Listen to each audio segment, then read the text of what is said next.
बिस्मिल्लाहिर्रहमानिर्रहीम। अस्सलाम वालेकुम। कैसे हैं आप? उम्मीद करते हो कि आप ठीक होंगे। अल्हम्दुलिल्लाह मैं भी ठीक हूँ। तो वीवर बहुत ही मज़ेदार हरीसे की रेसिपी लेकर आई हूँ। ये बहुत ही मज़ेदार नरम और रेशेदार हरीसा बनेगा, आपको बहुत पसंद आएगा। यूँ तो आपने बहुत से हरीसे खाए होंगे, लेकिन अगर आप इसे मेरे तरीके से बनाएंगे बहुत ही आसान और बहुत ही मज़ेदार हरीसा तैयार होगा। इंशाल्लाह आपको पसंद आएगा। हर बाइट में आपको जायका मिलेगा। बिल्कुल रेशेदार हरीसा तैयार होगा। तो शुरू करते हैं हम अपना हरीसा बनाना। इसके लिए सबसे पहले मैंने ले लिया है 1 पाव दाल है मेरे पास मूंग की दाल जो होती है ना, साबुत मूंग नहीं, मूंग की दाल छिलके वाली, वो ली है मैंने। इसके लिए ना 1 पाव मूंग की दाल है और इसके साथ इसके अंदर जाएगा दलिया और चावल। आधा पाव मैंने दलिया लिया है और आधा पाव ही चावल हैं। 1 पाव दाल के हिसाब से। कुछ लोग दलिया बहुत ज़्यादा डालते हैं और दाल का जिससे दलिए का जायका ज़्यादा आता है, लेकिन नहीं, हमने दलिया आधा पाव लिया है दाल के हिसाब से। दाल ज़्यादा और दलिया कम और चावल कम।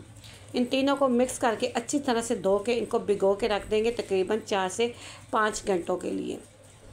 अगर आपके पास टाइम है तो आप इसे ओवरनाइट भी भिगो के रख सकते हैं। यहाँ पे मैंने इसे 3 से 4 पानी में धो लिया, इसको भिगो के रख दिया। इसे ढक के रख दूँगी तकरीबन 4 से 5 घंटों के लिए।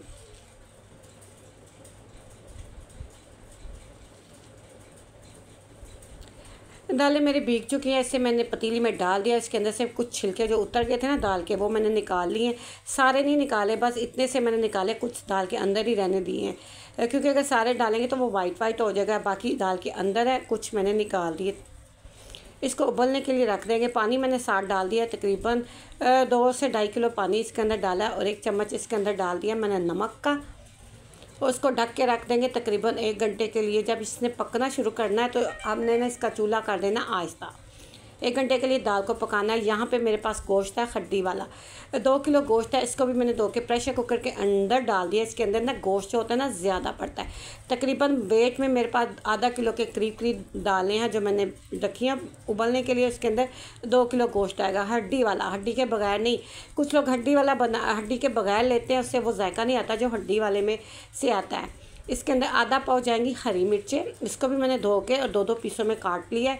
इसके अंदर डाल दिया हरी मिर्चें और इसके साथ जाएगा लहसुन और अदरक का पेस्ट। 1 चम्मच लहसुन और 1 चम्मच अदरक का पेस्ट है। कोई टमाटर कोई प्याज कुछ भी नहीं जाएगा। 1 चम्मच पिसी हुई काली मिर्च की जाएगी। टमाटर प्याज बिल्कुल नहीं डालना बिल्कुल भी नहीं। कुछ लोगों को मैंने देखा है प्याज टमाटर डालते, लेकिन वो जायका नहीं आता जो हरीसे का जायका होता है ना असल, उसके अंदर प्याज और टमाटर बिल्कुल भी नहीं पड़ते। साथ मैंने डाल दिया 1 टीस्पून हल्दी का और 1.5 गिलास पानी का इसके अंदर डाल दिया, क्योंकि गोश्त को अच्छी तरह से गलाना है। तकरीबन 30 से 35 मिनट हमने इसको गलाना है। इतना गलाना है कि इसकी हड्डियां जो है ना अलहदा हो जाए गोश्त से और ये बहुत ही अच्छी तरह से गल जाए। 1 टीस्पून हल्दी का डाल दिया। इसको मैं अब कर दूँगी बंद। जब प्रेशर कुकर की सीटी चलेगी ना, तकरीबन इसे मैंने 35 मिनट से ज़्यादा चला लेना है ताकि गोश्त जो है ना अच्छी तरह से गल जाए। इसको मैंने अब बंद करके रख दिया।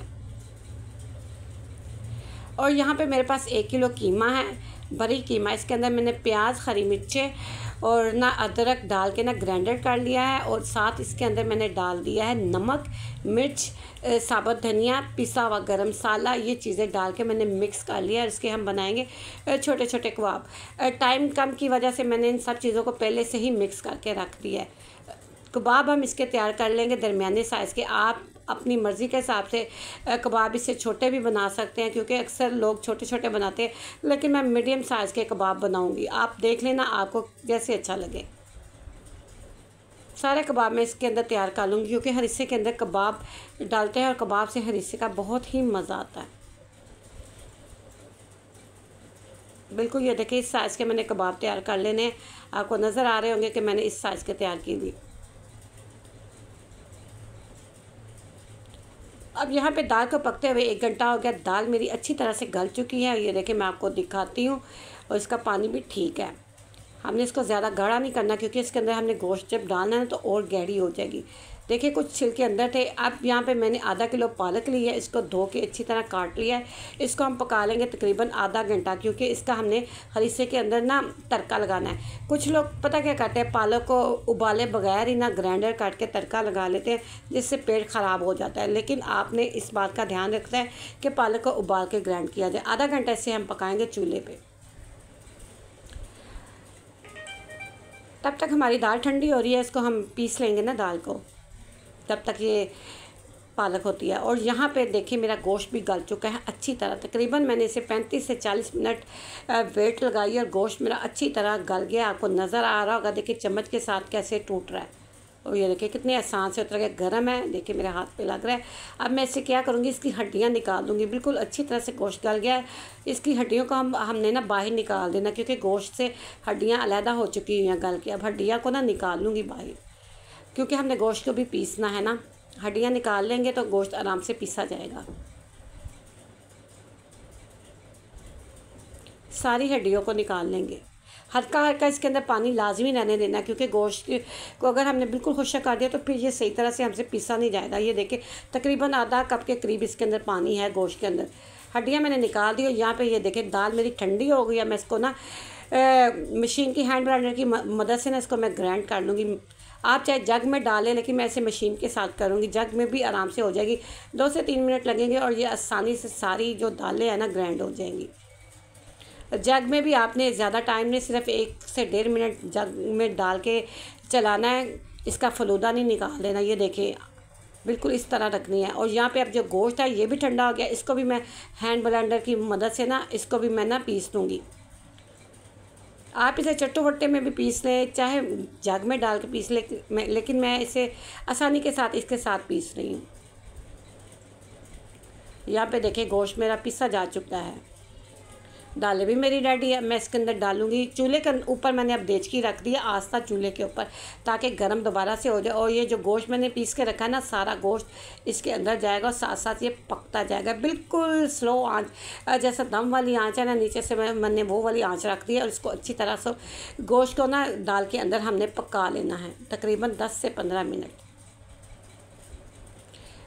इसके अंदर कोई लाल मिर्च नहीं डालनी, कोई कुटी मिर्च नहीं डालनी, कोई टमाटर नहीं, कोई प्याज नहीं, सिर्फ हरी मिर्च, लहसुन, अदरक और काली मिर्च के साथ ये खरीसा तैयार होता है। इसका फ्लेवर ही हरी मिर्च और काली मिर्च से निकलता है। और ये देखें दाल को पकते हुए तकरीबन 10 से 15 मिनट हो गए हैं। मुझे ना काली मिर्च जो है ना थोड़ी सी मैं और डाली, क्योंकि थोड़ी सी मुझे कम लगी थी, क्योंकि काली मिर्च होती है ना बाद में भी ऐड हो जाती है। और थोड़ा सा नमक भी डाला है, नमक भी मुझे कम लगा है। आधा चम्मच मैंने नमक और ना आधा ही चम्मच मैंने पिसी हुई काली मिर्च और डाल दी है। और ये देखिए कितनी मज़ेदार यमी सी रेशेदार मेरी हरीसा तैयार हुआ। बिल्कुल रेशेदार बना है। अब ये जो कबाब मैंने बना के रखे थे ना, इसको मैं फ्राई कर लूँगी। फ्राई करके हमने हरीसे के अंदर इसे ना ऐड कर लेना है। पैन में मैंने ऑयल डाल दिया, इसके अंदर कबाब डाल के फ्राई कर लूँगी। एक एक करके सारे कबाब डालूँगी इसके अंदर। आधे मैं पहले एक दफ़ा कर लूँगी, आधों को मैं बाद में कर लूँगी।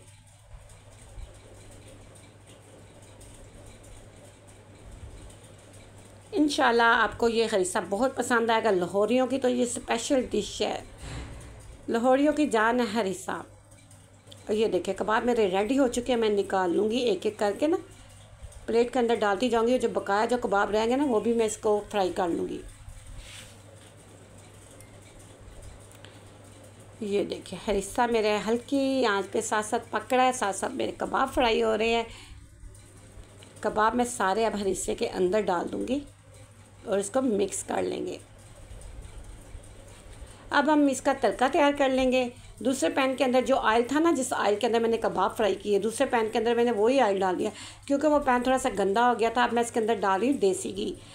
ऑयल भी है इसके अंदर और साथ 1 पाव के करीब देसी घी है। ये थोड़ा सा लाल लाल हो गया हुआ, क्योंकि मैंने घर में रेडी किया था ना, तो थोड़ा सा इसका कलर चेंज हो गया। कोई बात नहीं। इसके अंदर जो पालक मैंने उबाली है, इसको भी ग्राइंड कर लिया है। आधा किलो पालक ली थी। इसको हम ना घी के अंदर अच्छी तरह से फ्राई कर लेंगे। हरीसा इसके अंदर घी बहुत ज़्यादा जाता है, क्योंकि इसकी तड़ी आती है ना, तो फिर मज़े की लगती है। पालक को तकरीबन 4 से 5 मिनट तक ना घी के अंदर मैंने फ्राई कर लेना है। ये देखें पालक मेरी फ्राई हो रही है। 3 से 4 मिनट हो गए, तकरीबन 5 से 6 मिनट हम इसे फ्राई करेंगे और इसको हरीसे के अंदर ऐड कर लेंगे तड़के की सूरत में। यहाँ पे इसका तड़का रेडी और मैंने इसको हरीसे के अंदर डाल दिया सारी पालक घी के साथ। अच्छी तरह से पालक को हरीसे के अंदर मिक्स कर लेंगे। अच्छा, कुछ लोगों को मैंने देखा है वो पालक का तड़का नहीं लगाते, लेकिन हरीसे के अंदर पालक का ही तड़का जाता है क्योंकि इसका फ्लेवर बहुत ही मज़ेदार लगता है। खाली घी का तड़का लगा लेते हैं, लेकिन जो इसका असल टेस्ट है ना पालक से ही तड़के के साथ निकलेगा। अच्छी तरह से हमने इस तड़के को ना इसके अंदर मिक्स कर लेना है ताकि जो पालक डाली है ना जायके के साथ हरीसे के अंदर अच्छी तरह मिक्स हो जाए। ये देखें, यहाँ पे देखें माशाल्लाह से आप इसकी लुक चेक करें। फाइनल लुक तैयार हो चुकी है। इसे मैंने डिश आउट कर दिया। देखें माशाल्लाह से इसके ऊपर तड़ी आ गई है और कितना मज़ेदार यमी सा मेरा रेशेदार हरीसा तैयार हो चुका है। देखिए इसकी लुक चेक कीजिए और दिल तो कर रहा है अभी से खा लीजिए। मैं आपको चेक करवा रही, देखिए कितना लेसदार रेशेदार हरीसा तैयार हो चुका है। अगर आपको ये मेरी हरीसे की रेसिपी पसंद आए तो आपने इसे लाइक शेयर लाजमी करना है। जो चैनल पे न्यू आने वाले लोग हैं ना वो सब्सक्राइब ज़रूर करें, साथ ही बेल आइकन के बटन को दबाएं ताकि मेरी आने वाली हर रेसिपी आप तक आसानी से पहुंच सके। इसके साथ ही मैं आपसे चाहूँगी इजाज़त, दुआ में याद रखिएगा। अल्लाह हाफिज़।